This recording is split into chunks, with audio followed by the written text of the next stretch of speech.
Selamat datang di channel Educam Ganesha. Sebelum kita mulai, biasakan kita berdoa terlebih dahulu dan meminta file kepada admin agar pembelajaran lebih terstruktur.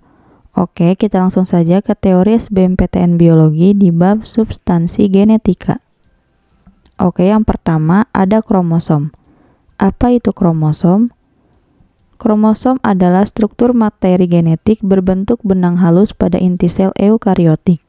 Kromosom ini berasal dari pemendekan dan penebalan dari benang kromatin yang mulai terbentuk pada profase dari pembelahan sel secara mitosis maupun secara meiosis.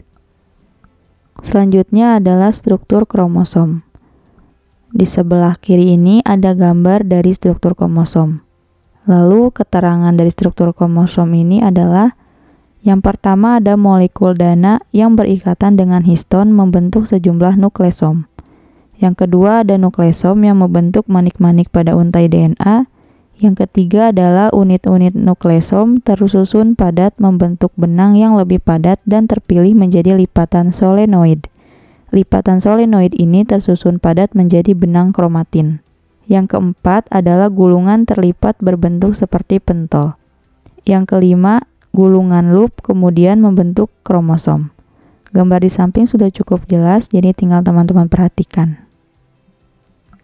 Lalu selanjutnya aneka bentuk kromosom. Nah, di sini yang untuk gambar A itu berbentuk metasentrik, yang B submetasentrik, yang C akrosentrik, dan yang D telosentrik. Di sini ada macam-macam kromosom. Kromosom tubuh itu disebut autosom. Kodenya adalah A besar A besar.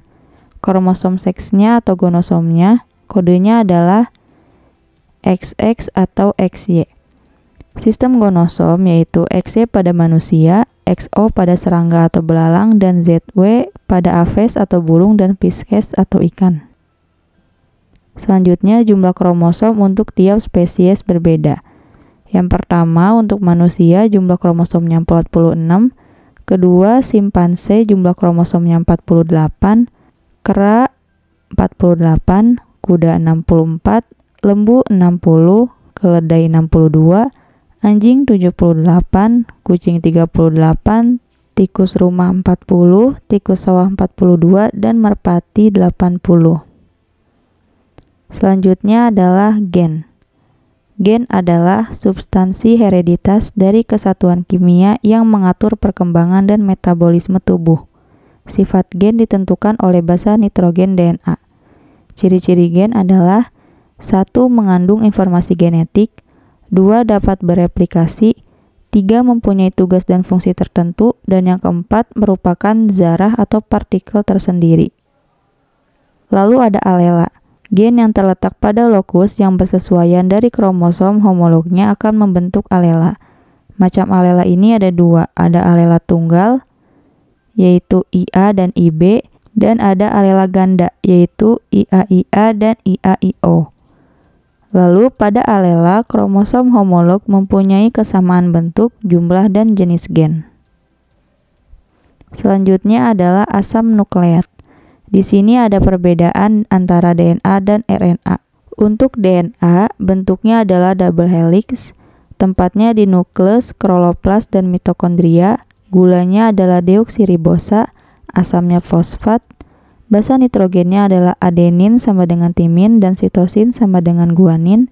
Fungsinya untuk penentu protein dan macam-macamnya adalah antisense dan sense. Sedangkan RNA bentuknya adalah monohelix, tempatnya di sitoplasma, nukleus, dan ribosom. Gulanya ribosa, asamnya fosfat, basa nitrogennya adalah adenin sama dengan urasil, dan sitosin sama dengan guanin. Fungsinya sebagai pelaksana sintesis protein, dan macamnya adalah dRNA atau mRNA, tRNA, dan rRNA. Selanjutnya ada sintesa protein. Protein, zat berbahan dasar kimia organik yang memegang peranan penting dalam proses kehidupan. Pembentukan protein di organel ribosoma ditentukan oleh karakter dari gen yang dimilikinya. Pada sintesis protein dilibatkan 20 macam asam amino dengan pengendali DNA. Pelaksana sintesis protein ini adalah RNA duta, RNA transfer, dan RNA ribosom. enzim yang berperan DNA atau RNA, polimerase, dan sumber energi berupa ATP. Lalu ada mekanisme sintesis protein. Yang pertama, DNA membentuk RNA duta untuk membawa kode-kode pembentuk protein berdasarkan pada urutan basa nitrogen. Yang kedua, RNA duta meninggalkan nukleus menuju ke ribosoma di sitoplasma. 3. RNA-T datang membawa asam-asam amino sesuai dengan kode yang dibawa oleh RNA duta. RNA-T bergabung dengan RNA duta sesuai dengan pasangan basa nitrogen. Keempat, asam amino akan berderet sesuai dengan pasangan basa nitrogen sehingga akan terbentuk protein atau polipeptida yang diinginkan. Dan yang kelima, protein yang terbentuk sebagai bahan penyusun enzim dan hormon untuk proses metabolisme sel. Oke, sekian pembahasan teori SBMPTN Biologi di bab substansi genetika. Jangan lupa subscribe, komen, dan like jika video ini bermanfaat. Teman-teman share sebanyak-banyaknya ya. Sampai jumpa di video selanjutnya.